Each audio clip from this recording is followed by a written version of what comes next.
But our culture has taught us to specialize in spotlight consciousness and to identify ourselves with that form of consciousness alone. I am my spotlight consciousness. My conscious attention, that is my ego, that is me. And very largely we ignore the floodlight. Now the floodlight consciousness is working all the time. Every nerve end that we have is its instrument. You know, you can go out to luncheon or something and you sit next to Mrs. So-and-so, and you go home and your wife says to you, was Mrs. So-and-so there? Yes, I sat next to her. Well, what was she wearing? Well, I haven't the faintest idea. You saw, but you didn't notice.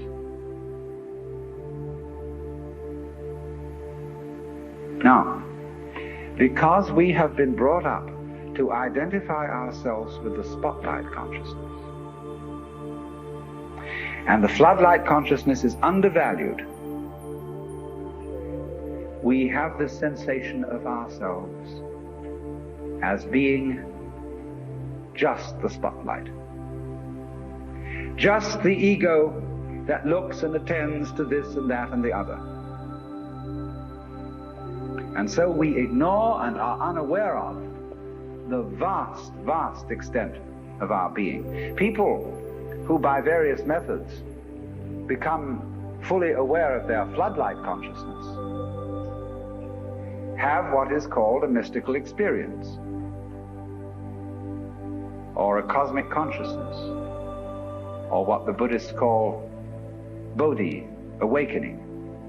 The Hindus call moksha, liberation, because they discover that the real deep, deep self, that which you really are fundamentally and forever, is the whole of being. All that there is, the works, that's you. Only that universal self that is you has the capacity to focus itself at ever so many different here and nows. So when you use the word I, this, as William James said, is really a word of position, like this or here. Just as a sun or star has many rays, so the whole cosmos expresses itself in you, in you, in you, in you, in you, with all the different variations.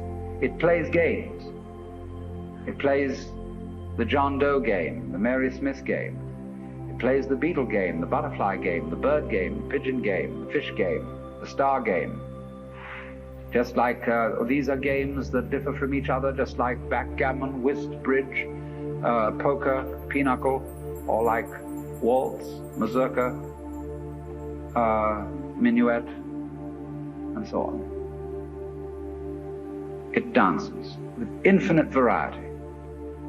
But every single dance that it does, that is to say, you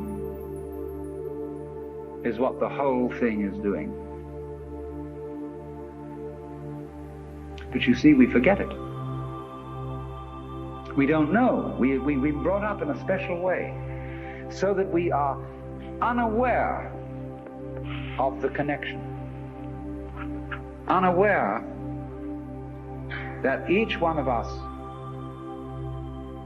is the works, playing it this way for a while.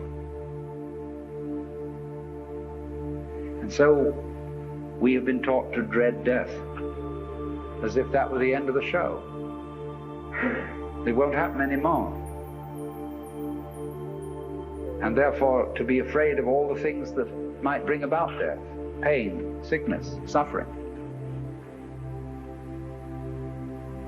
And if you don't know, you see, if you're not really vividly aware of the fact that you are basically the works, you have no real joy in life. You're just a bundle of anxiety mixed up with guilt. Because you see, when we bring children into the world, we play awful games with them. Instead of saying, how do you do? Welcome to the human race. Now, my dear, we are playing some very complicated games.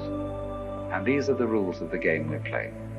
I want you to understand them, and then you learn them, and then when you get a little bit older, you may be able to think up some better rules. Instead of being quite direct with our children, instead we say, you're here on probation, you understand that? And maybe when you grow up a bit, you'll be acceptable. But until then, you should be seen and not heard. You're a mess. And you've got to be educated and schooled and whipped until you're human.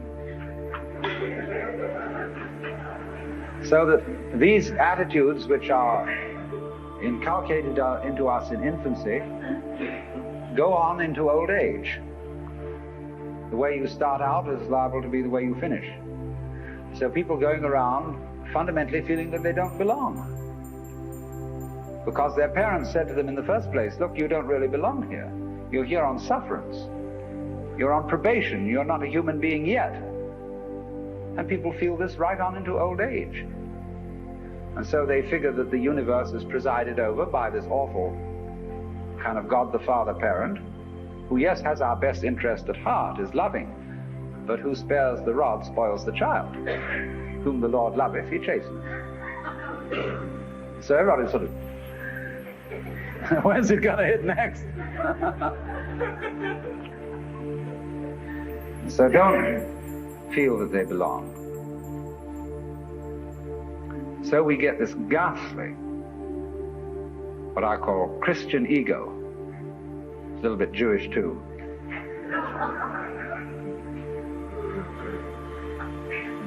Who really feels that he's homeless, he's an orphan.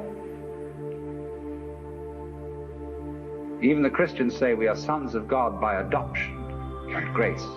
Not real sons, but by adoption and grace on sufferance. And so comes this sensation, you see. So characteristic of Western man and indeed of all highly civilized people. Of being a stranger in the earth. A momentary flash of consciousness between two eternal blacknesses. And therefore, in constant contentiousness with everything around you, not only with other people, but with the earth, with the waters, and the symbol of it all in our culture is the bulldozer.